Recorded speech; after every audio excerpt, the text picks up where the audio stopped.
Hey everybody, so today we're going to be making one of my most favorite easy fertility snacks, kale chips.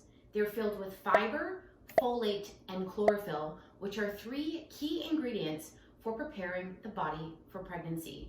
It's a really easy snack to make. It only takes about 5 to 7 minutes to prep and about 10 to 12 minutes in the oven, and then you're done.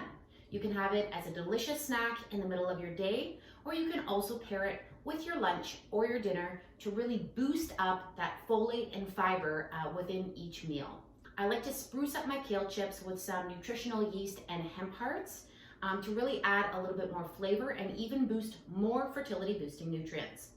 So first and foremost, we need to wash the kale. So go ahead and rinse it under water. Make sure you get off all that excess dirt, and you must dry the kale. The kale must be fully dry before you start to prepare it. Otherwise, it doesn't crisp up as nice in the oven.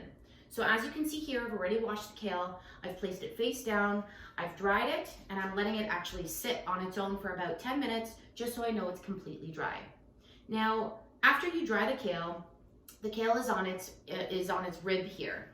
And we need to remove the kale from the rib. Now, instead of actually chopping it with a knife, this is one of my favorite ways to remove the kale from the rib. So you go at the bottom, take your index and middle finger, squeeze it where the leaf starts, and literally, I'm just gonna actually move this over here.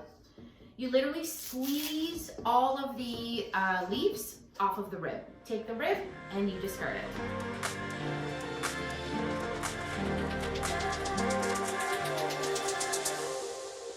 All right, and then from here now you've got all of your big kale chunks in your large bowl. So now you have two options here. We need to cut the kale into smaller bite-sized pieces. So you can do that with a cutting board and a knife, but I actually like to do it just by ripping it on its own.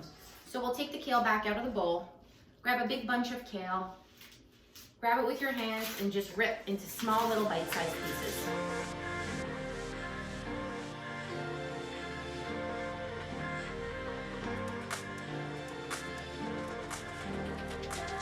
All right, now you might notice as you rip it up, if there still might be a little bit of excess water, and it hasn't fully dried yet, just grab yourself a nice big paper towel and go on and kind of squeeze the kale, just making sure that you get all the excess water off of the kale leaves. So from here, we need to have extra virgin olive oil. Now you can have an option. You can use extra virgin olive oil, you can use grapeseed oil, you can also use avocado oil. Or if you'd like as well, even coconut oil. My favorite preference is extra virgin olive oil. So we're gonna be doing about 2 to 3 tablespoons of extra virgin olive oil. And once you've added the extra virgin olive oil, you really gotta massage it into the kale with your hands. So go ahead and get a little messy and dirty. So massage for a few moments. So now as you can see here, the kale chips are quite slimy and greasy and slippery.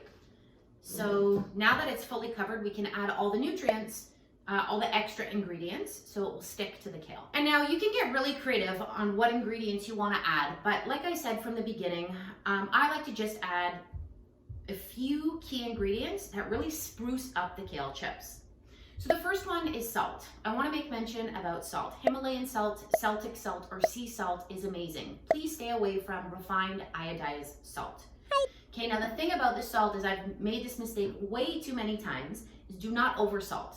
If you oversalt, you're not gonna be able to eat the kale chips. So you really only need very minimal amount of salt, probably even like less of 1/8 of a teaspoon. I take the salt and I do shake. And then what I'll do is I'll just mix it with my hands just to make sure that it covers all the kale. And then I'll do one more time, a couple more shakes, shake, and then I'll mix it up again. I like to add garlic powder. So you wanna add about half a teaspoon of garlic powder. So take your garlic powder, and again, I just eyeball this because I've been doing this forever, but it's about a half a teaspoon. And you're gonna wanna make sure that you cover, again, as much of the kale chips as possible. And I'm just gonna add a little bit more. I try not to add all of it in one big dump because you really gotta make sure it massages and gets through everything. It wants to be should be evenly spread throughout all the kale. And then again, just mix it up. My third ingredient is dried minced onion. I love adding dried minced onion. So Simply Organics is one of my favorite spice brands that I use. As you can see here, all my spices are Simply Organics, and they have a beautiful minced onion spice. So for this, I'll add about 1 to 2 teaspoons, usually about 2 teaspoons. It just kind of depends on how much you like all this extra added flavor. But we're gonna add here about 1 teaspoon. I'm gonna mix it up again, and 2nd teaspoon, and mix it up again. And then pepper. I just do pepper to taste. So again, a couple dashes here, mix it up, a couple dashes there. Great.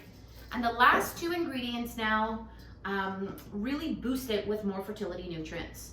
So the first one is nutritional yeast. Nutritional yeast is loaded with B vitamins. If you are a vegan or a vegetarian, this is a great way to get in that extra boost of B12 and additional B vitamins into your diet. If you're not vegan, this is still a great way to boost up your plant-based B12. And B12 is used for metabolizing your carbs, your fat, and your protein, and it's also there for giving you tons of energy. So I love nutritional yeast, and I really like to get my kale chips really kind of drenched in nutritional yeast. So I use about 1/3 of a cup. And so what I'll do here is really, you can see it's quite covered here. So I'll take about 1/3 of that cup, make the first dump.